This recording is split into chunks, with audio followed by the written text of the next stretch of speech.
Sa inabahaba nga ng paghahanap ay nakahanap na nga tayo. Madami naman ang nagbebenta mga quiz kaso ang lalayo. Sobrang dami ko nga din pinagpilian kung ano bang tambutso ang ikakabit natin kay Ampon. Hanggang sa makapagpasya nga tayo na itong JBT5 na nga lang ang ikakabit natin. Magandang buhay nga sa inyo mga quiz. Ngayong araw nga ay pupunta tayo sa Kurt Moto Pateros branch para magpakabit ng bagong tambutso ni Ampon. Pagdating nga natin sa Kurt Moto Pateros ay pinagpahinga muna ang makina para lumamig ito. At nung okay na ay sinimulan ng tanggalin ng tambutso. Nung una nga ay nag-aalinlangan pa kung papasok nga ba yung version 1.5 ng JBT sa Honda Beat version 2. Nagsukat-sukat pa nga kami dyan mga quiz. Dahil ang sure na available na JBT5 nila ay pang version 1. Kaya sinubukan muna nila ikabit. Nung una nga ay medyo nahirapan sila. Kasi pumasok naman sa loob pero ayaw umabot sa kabilang dulo. Konting himas-himas lang at adjust ay sumakto din. Ito nga pala yung unang start at sound check mga quiz.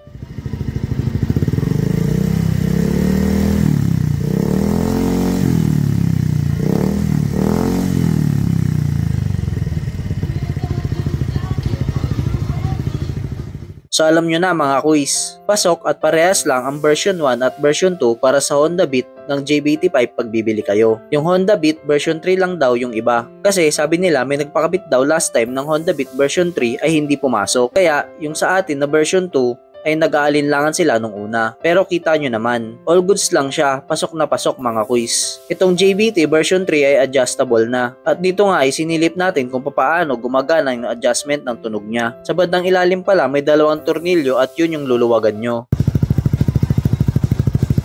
Para nga ma-adjust yung lakas at hina ng tunog niya. At sa gitna nga lang natin pinalagay. Pag naset nyo na nga yung lakas ng tunog na gusto nyo ay kailangan nyo ulit pihitin yung dalawang tornilyo sa ilalim para higpitan ito. Madali lang naman siya mga quiz. Kahit kayo ay kayang-kaya nyo siyang i-adjust. Gamit kayo headset mga quiz para kahit papaano ay ma-appreciate natin yung tunog niya. Next video gagawa tayo ng pure sound ng JBT5 natin. Yun lang mga quiz.